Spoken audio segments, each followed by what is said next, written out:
જય ગૌ માતા. હલો પશુપાલક મિત્રો, આજે વાત કરવી છે ખરવા સમાવાસાના રોગની.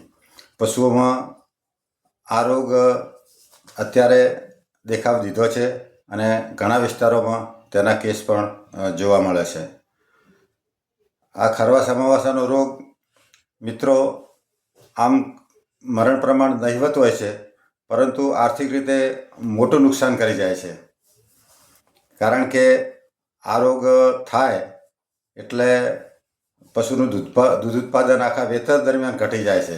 જે દૂધનું લેવલ હોય તે વળીને પાછું એ લેવલ ઉપર પશુ જતું નથી એમ. એટલે આખા વેતર દરમિયાન આપણને ઘણું મોટું નુકસાન થાય. અને ઘણી વખત તો મિત્રો એની સાઈડ અસરોમાં જોઈએ તો ક્યારેક પગની ખરી નીકળી જતી હોય છે પગમાં ખરવા થાય એટલે.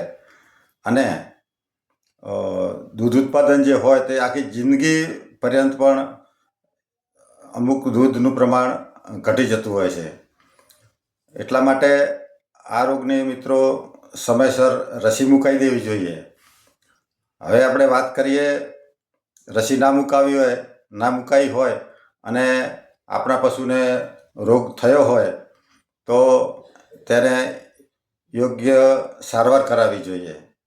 મિત્રો એના ચિહ્નોમાં જોઈએ તો આ જે ફૂટ એન્ડ માઉથ ડિસીઝ એટલે કે ખરવા સમાવાસા રોગ છે તે વાયરસથી થતો રોગ છે.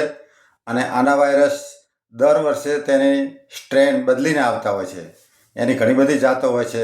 એટલે ક્યારેક તો રસી મુકાવી હોય છતાં પણ રોગ થઈ શકતો હોય છે, કારણ કે એ વાયરસ પોતાની સ્ટ્રેન બદલીને આવે છે.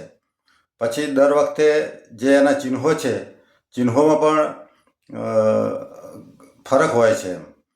ગઈ સાલ જે ચિહ્નો હોય એ ચિહ્નો આ સાલ કદાચ જોવા ના મળે, બીજા ચિહ્નો જોવા મળતા હોય છે.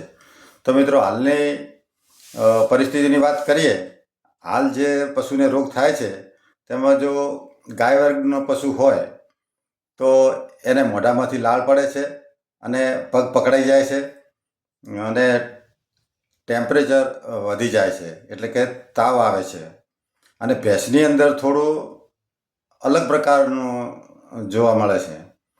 ભેંસને ખરા મોવા થાય અત્યારે હાલની પરિસ્થિતિમાં થાય છે તો પશુપાલકને ખબર પણ પડતી નથી કે ભાઈ આ ખરા મોવા હશે રોગ એમ. કારણ કે ભેંસને થોડો આફરો ચડે છે અચાનક, અને ત્યારબાદ તે ખાવા પીવાનું બંધ કરી દે છે અને સૂનમૂન ઊભું રહે છે અને અમુક કેસમાં તે પગેથી પકડાયેલું દેખાય છે.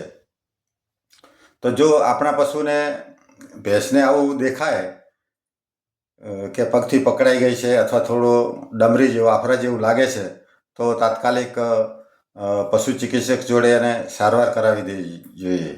નહીંતર આપણને વધારે આર્થિક નુકસાન થઈ શકે છે.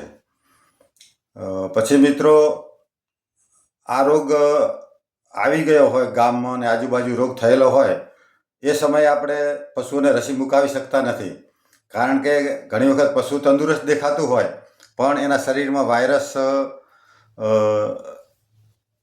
દાખલ થઈ ગયેલા હોય છે, જેમ આપણે કોરોનામાં હતું એવું.